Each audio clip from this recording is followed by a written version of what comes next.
I'm a corporate guy turned farmer, so that's my introduction. Yes.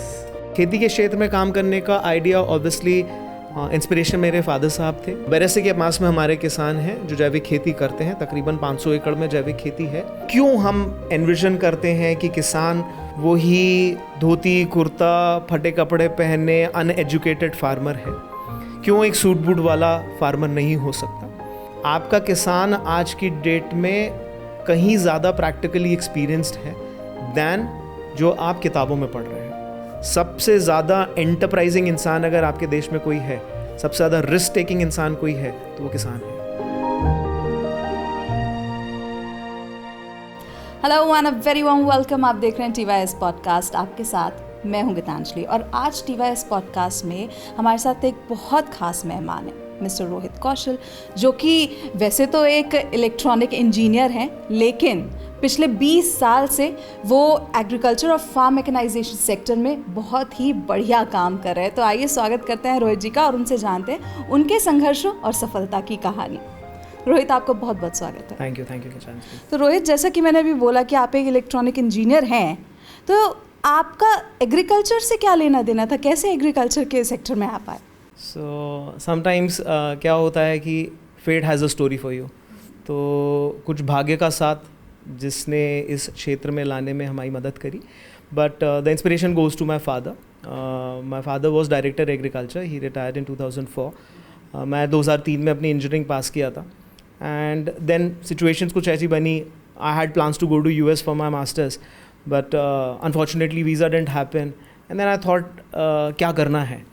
तो हमेशा से बचपन से सारा practical experience was in the field of agriculture, क्योंकि फादर साहब के साथ में फील्ड्स विजिट और सब होता था। एंड ऑर्गेनिक फार्मिंग पे पिछले 10 सालों से माय फादर वाज वर्किंग।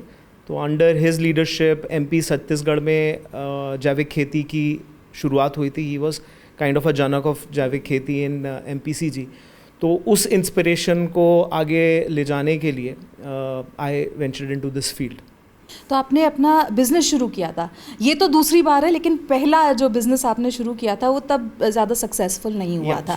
तो आप कॉर्पोरेट में चले गए। I started in 2004। राइट। उस टाइम पे एक बहुत बड़ा किसानों का नेटवर्क जैविक खेती की शुरुआत कर चुका था।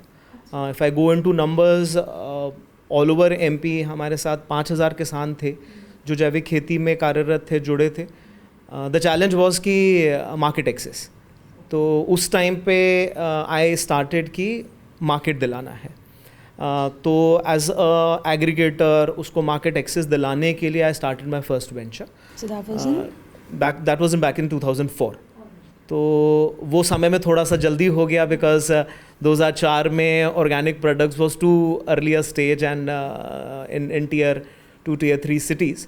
हालांकि मुंबई दिल्ली इधर पे it was starting off, but अपने शहरों में थोड़ा सा चैलेंज था। And not coming from a business background, वो शुरुआती एक थोड़ा सा चैलेंज था।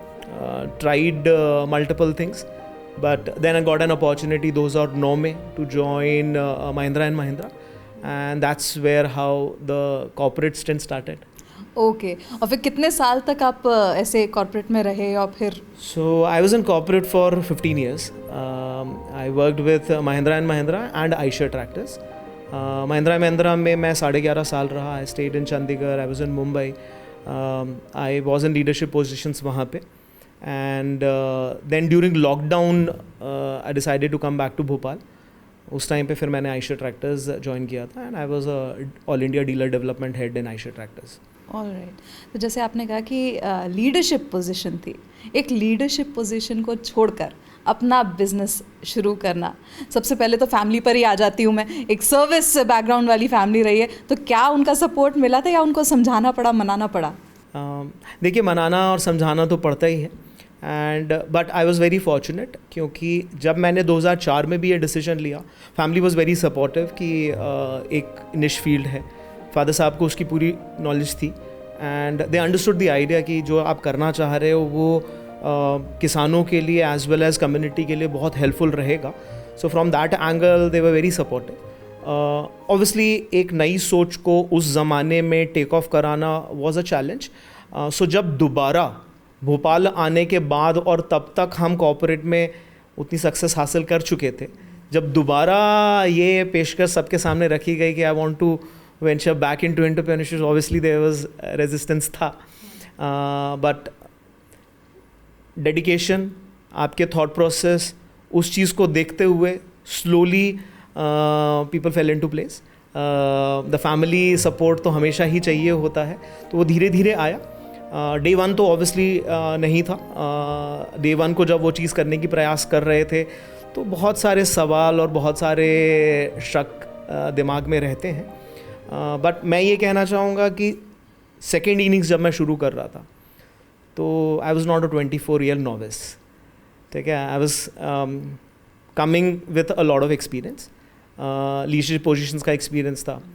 तो जब घर वालों के सामने एक पूरे प्रोजेक्ट प्रपोजल को डिस्कस किया जा रहा था, थॉट क्लैरिटी, आपकी अंडरस्टैंडिंग, बिकॉज नाउ मैं एक पोजीशन ऑफ एक्सपीरियंस से स्टार्ट कर रहा था, तो वो सारी चीज़ें हेल्प करी। और एक फेलियर आप ऑलरेडी देख चुके थे, तो उससे आपको सीख भी मिली होगी। या सो इन लाइफ मैं पर्सनली किसी भी चीज़ को फेलियर नहीं मानता, क्योंकि हर एक चीज़ आपके देखने का नज़रिया है। क्या वो चीज़ आपको सिखा के जा रही है, या तो आप जो टारगेट रखे थे वो आपने अचीव किया, या अगर आपने वो टारगेट नहीं अचीव किया तो आपने कुछ उससे सीखा। अगर सीखा भी नहीं और टारगेट भी नहीं अचीव किया तो फिर आपका एनर्जी और एफर्ट वेस्ट है। But I always take anything as a learning experience. Right. तो अब अगर हम आपके बिजनेस की बात करें तो उसके पूरे मॉडल के बारे में हमें समझाइए। सो इसका बीज जो रखा गया वो यूँ समझ लीजिए कि लॉकडाउन के दौरान में शुरुआत हुई। लॉकडाउन में मैं बॉम्बे से भोपाल शिफ्ट हुआ। उस दौरान में पुराने ग्रुप ऑफ कुछ फार्मर्स आज भी फादर साहब से सलाह ले रहे थे और वो मेरे संपर्क में आए। जब उनके साथ में इंटरेक्शन हुआ तो मेरे को रियलाइज़ हुआ कि जो 2004 में मैं प्रॉब्लम सॉल्व करने की कोशिश कर रहा था वो प्रॉब्लम आज भी एग्जिस्ट कर रही है। किसान इच्छुक हैं जैविक खेती करने के लिए, उसकी मेहनत करने के लिए, बट सबसे बड़ा चैलेंज ये आ जाता है कि किसान बेचे कहाँ। आज वो जाके अगर मंडी में बेचता है, प्राइस एक अलग चीज़ है, बट अल्टीमेटली उसकी प्रोड्यूस अगर बाकी सब चीज़ों से मिक्स हो जा रही है और कंज्यूमर तक वो एक डिफरेंशिएटेड प्रोडक्ट की तरह नहीं पहुंच रही, तो फिर उसकी मेहनत व्यर्थ है। तो वो एक मोटिवेशन किसानों को नहीं मिल रहा था, तो उनके साथ में काम करना शुरू किया। वो एक कम्युनिटी मॉडल की तरह स्टार्ट हुआ। हमने अलग अलग सोसाइटीज़ टारगेट करी, जहाँ पे कुछ एक्सेस मिल पाया वहाँ पे हमने स्टॉल लगाए और लोगों को उस चीज़ का, प्रोडक्ट का एक्सपीरियंस आना शुरू किया। देन उन किसानों के साथ मिलके I try to convert it into a home delivery model, क्योंकि कैपिटल इंटेंसिव बनाने के बजाय हम उसको लीन थीन मॉडल रखना चाहते थे। तो वो मॉडल ऐसा शेप अप हुआ कि एक part of the business which is a farm to folk model, उसके अंदर हमारा किसानों द्वारा संचालित, किसानों द्वारा मैनेज्ड पूरा मॉडल है। बेरेसे के पास में हमारे किसान हैं जो जैविक खेती करते हैं, तकरीबन 500 एकड़ में जैविक खेती है, और एक किसान उसमें से जो इनिशिएटिव लेने वाला था उनको स्टॉक बनाया गया। उन्हीं का सारा कलेक्शन होता है, हफ्ते में 2 बार वो प्रोड्यूस लेकर आते हैं। हमारे घर के बाहर स्टॉल लगता है, जितने लोग फिज़िकली वहाँ से पिक करते हैं वो पिक कर लेते हैं। उसके अलावा मल्टीपल व्हाट्सएप ग्रुप के थ्रू 300 प्लस फैमिलीज हमारे साथ जुड़ी हैं जिनको जैविक प्रोडक्ट उनके घर पर डिलीवर होते हैं। खूबी ये है कि इस मॉडल के ज़रिए हम कंप्लीट ट्रेसेबिलिटी इस्टेब्लिश कर पा रहे हैं। आपको पता है वो कहाँ उग रहा है, कैसे उग रहा है, और जो मार्केट प्राइसेस पे है उस प्राइस पे हम आपके घर ऑर्गेनिक प्रोडक्ट्स पहुंचाएंगे। तो इसके ज़रिए हमारे किसान भी ज़्यादा बेहतर कमा पाते हैं और कंज्यूमर को भी एक रीजनेबल प्राइस पे ऑर्गेनिक प्रोडक्ट्स मिल पाते हैं। तो आपने वो मिडिल मैन वाला जो सीन है वो ख़त्म कर दिया बेसिकली।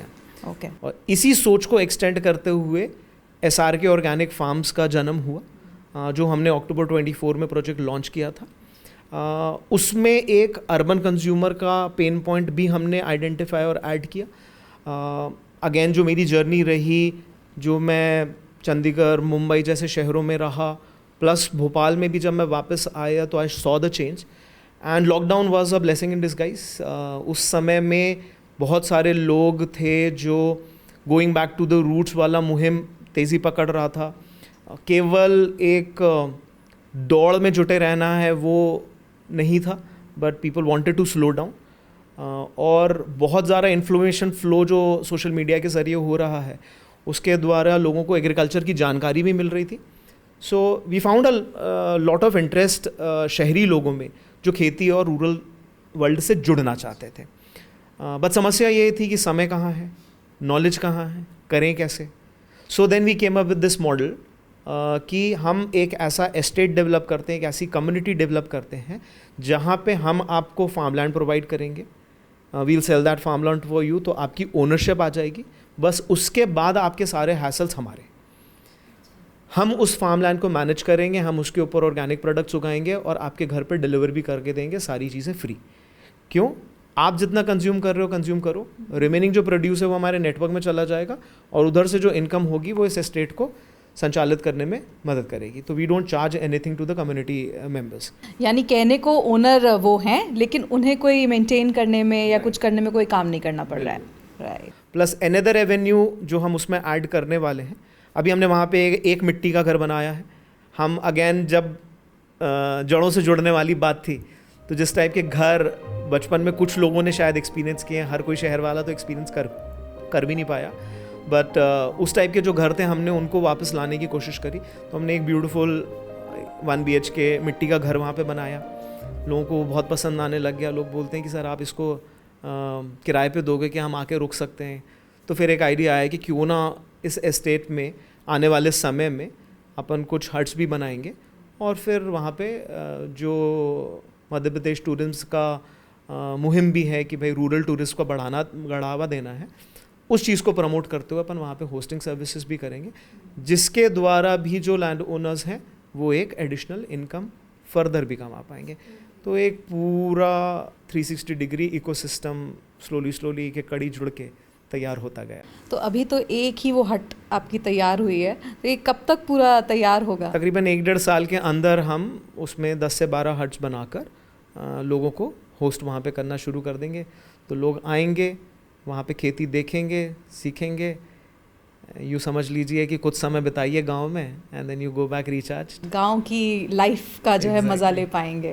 राइट. तो इस सब में इंस्पिरेशन कहाँ से आई, कहाँ से ये आइडिया आया आपके दिमाग में? सो देखिए, खेती के क्षेत्र में काम करने का आइडिया ऑब्वियसली इंस्पिरेशन मेरे फादर साहब थे, क्योंकि जैविक खेती की तरफ जो उनका रुझान था उस चीज़ को आगे बढ़ाने के लिए मैं खेती से जुड़ा.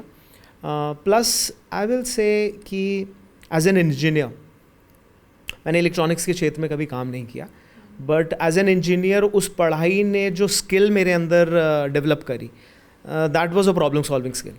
कि हर एक चीज़ की जड़ तक जाना. A lot of credit goes to engineering की पढ़ाई, क्योंकि उसने वो माइंडसेट डेवलप किया कि किसी भी चीज़ को जब हम देखते हैं, भले ही हम किसी भी क्षेत्र में काम कर रहे हो, किसी भी चीज़ को हम देखते हैं तो हम देखते हैं इंजीनियर की तरह है. तो जब इंजीनियर की तरह देखते हैं तो मन करता है layer by layer how do we solve this, उसके कोर तक जाना, उन्हीं प्रॉब्लम्स को आइडेंटिफाई करते हुए सॉल्व करते हुए एक से एक कड़ी जुड़ी. So definitely my father and जिन फार्मर्स के साथ में मैं जुड़ा हुआ था वो both were my inspiration. Okay जी. और ये हट्स तो देखिए ऐसा है कि जब आप एक चीज़ के साथ में जुड़ते हो, जब हम ऑर्गेनिक फार्मिंग और लैंड रिजुविनेशन पे काम करने लगे कि भाई नेचर के साथ में एक कड़ी कैसे जोड़नी है, तो फिर जब रेजिडेंशियल सेगमेंट को स्टडी करना शुरू किया तो देन वी रियलाइज्ड कि शहर में obviously faster construction, mega construction के एंगल से नेचुरल मटेरियल यूज़ नहीं हो पाता. सीमेंट के घरों में अपन रहते हैं, अपन आर्टिफिशियल पेंट लगाते हैं, but all these are toxic materials, सब मैनमेड मटीरियल है. How do we use natural material में रहना. तो जब उसके अंदर स्टडी करना शुरू किया, ये भी एक एलिमेंट मिला, उसके बारे में हमने स्टडी करी, वर्कशॉप्स अटेंड करी. तो ब्रीदेबल हाउसेस, नेचर हाउसेस की तरफ रुझान बढ़ा and then we got into this. Manav Sangrahalaya हम गए, वहाँ पे हमने कुछ वर्कशॉप्स अटेंड करी. तो वी आइडेंटिफाई कि ये एक पुरानी धरोहर है जिसको भी अपन साथ में प्रिजर्व और जोड़ सकते हैं अपने कॉन्सेप्ट के साथ में. देन दैट आइडिया केम इन. तो अभी इस बिज़नेस को 1 साल हो चुका है, तो इस दौरान क्या क्या चैलेंजेस आपने फेस किए? जब मैं शुरू कर रहा था तो ऑब्वियसली भोपाल जैसे शहर में मेरा एक बैगेज था कि जब मैंने 2004 में शुरू किया था तो ऑर्गेनिक फार्मिंग वाज नॉट उतना तेज़ी से नहीं पकड़ पाया था, तो वो एक सोच का ब्लॉकेज ज़रूर था। बट जब इस सोच को लेकर हम मार्केट में उतरे, I was very happy to see कि लोगों में वो अवेयरनेस, लोगों में वो एजुकेशन आ गई है एंड बहुत ज़्यादा रिसेप्टिव थे लोग उस आइडिया को लेकर।